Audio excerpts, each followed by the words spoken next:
Na manhã dessa quarta-feira, dia 5 de outubro, foi anunciado o terceiro Prêmio Nobel de 2022. Prêmio Nobel de Química, dividido entre 3 cientistas. A pesquisadora Caroline Bertozzi, dos Estados Unidos, e a dupla de pesquisadores Morten Meldal, da Dinamarca, e Barry Sharpless, também dos Estados Unidos.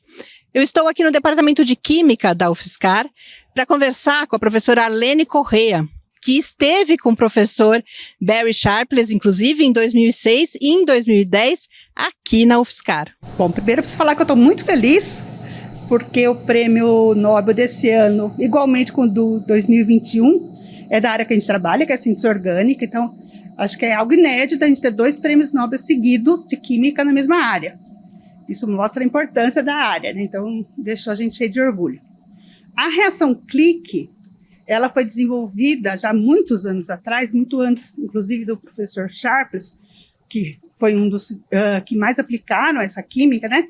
Mas a ideia do clique é quando a gente tem alguma coisa, então, que reage e que se encaixa muito rapidamente, de uma forma muito certinha. Então, é como se a gente pegasse, por exemplo, uma chave e desse um clique, né? Virasse a chave fechadura, a gente lembra até aquela questão de enzimas e substratos, que é algo que se encaixa muito rapidamente, muito certo, de maneira muito simples e fácil. Então, essa ideia do clique foi isso, né? De dar a ideia de uma reação que pudesse ser empregada em vários ambientes, de várias formas, de uma maneira muito simples. Então, a gente tem várias reações clique, inclusive, mas a que é mais usada, que foi a que resultou no Prêmio Nobel, é a reação que a gente chama de 3+2, uma reação de cicloadição entre uma azida e um alcino, uma tripla ligação, e isso forma um heteroátomo. Então, essa reação, ela é tão especial e tão facilmente de se fazer, que ela pode, inclusive, ser feita em meio biológico. Então, inicialmente, o professor Sharpless usou uma proteína, então, dentro da acetilcolinesterase, que é uma proteína-alvo para o desenvolvimento de medicamentos para Alzheimer.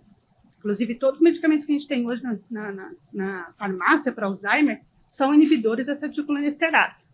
E a primeira reação, então, que foi feita usando esse conceito pelo grupo do professor Sharpless foi usando, então, a reação clique dentro de uma proteína, né, no sítio ativo de uma proteína, que era a acetilcolinesterase. Inclusive, ela é usada hoje para a síntese de alguns fármacos.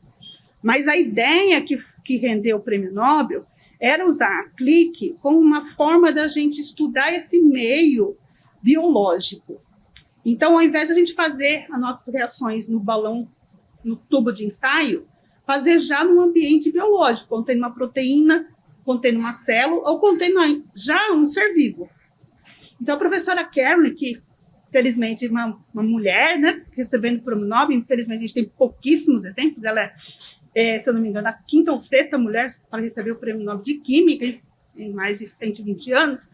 Então, a gente também recebe com muita alegria o prêmio dela. E o que ela fez, então, foi usar a reação clique para estudar como que um fármaco pode interagir com o meio celular. Então, ela colocou uma sonda fluorescente e acompanhou, então, essa sonda fluorescente dentro de uma célula. Como é que um fármaco poderia atravessar, por exemplo, a membrana celular?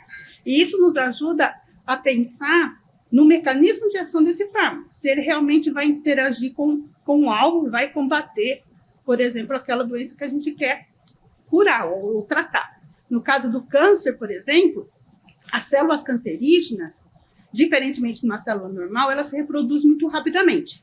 Então, a forma convencional de a gente tratar um câncer é você matar a célula cancerígena.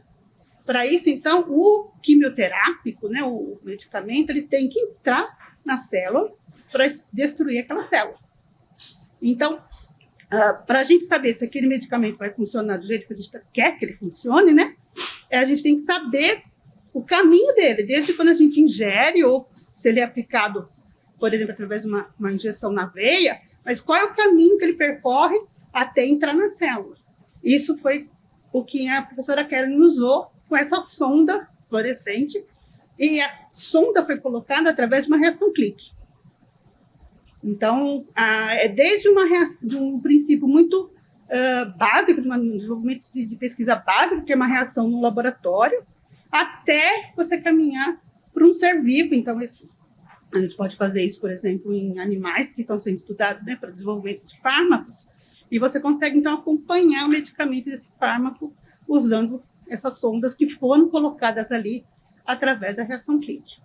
O professor Bert Chaves, ele é um dos raríssimos casos de receber 2 prêmios Nobel. Ele recebeu o primeiro em 2001. Em 2001 ele ganhou por causa das reações de oxidação assimétricas. Então ele desenvolveu catalisadores que são extremamente usadas. Eu tive a felicidade, por exemplo, de usar os catalisadores dele no meu doutorado, bem antes dele receber o prêmio Nobel. E em 2001, então, ele recebe esse prêmio, o primeiro prêmio Nobel. Em 2006, ele vem para o primeiro evento, que foi em São Pedro, aqui pertinho de São Carlos. E ele ficou encantado com o Brasil, foi a primeira vez que ele veio para o Brasil, e ele decidiu ficar mais alguns dias, por vontade própria. E ele veio para São Carlos, ele participou de um simpósio, que foi feito aqui logo depois desse congresso, em 2006. Ele gostou tanto que em 2010, que foi o mesmo congresso, que é o Congresso Brasileiro de Química Medicinal, que foi nessa vez em Ouro Preto, em Minas Gerais, e ele falou, não, eu vou de novo. Ele mesmo que se ofereceu a vir. Então ele veio em 2010 para o congresso em Ouro Preto e quis voltar para São Carlos. Nessa ocasião, então, em 2010, ele passou uma semana aqui de novo, e aí eu convidei para ele conhecer o departamento de Química. Ele veio, passou uma tarde toda aqui com a gente, conheceu os laboratórios, pôde interagir com vários professores, discutir pesquisa, discutir ideias. Então, apesar de ser um prêmio Nobel, agora com 2 prêmios Nobel, né, a gente percebe a acessibilidade dessa pessoa, né? Ele é um gênio, realmente, assim, para quem teve a felicidade de poder conviver com ele um pouquinho, percebe que ele é um gênio, mas que também deu a graça para a gente de poder compartilhar algumas das suas ideias aqui. Então, foi uma grata lembrança e estou muito feliz hoje pelo prêmio.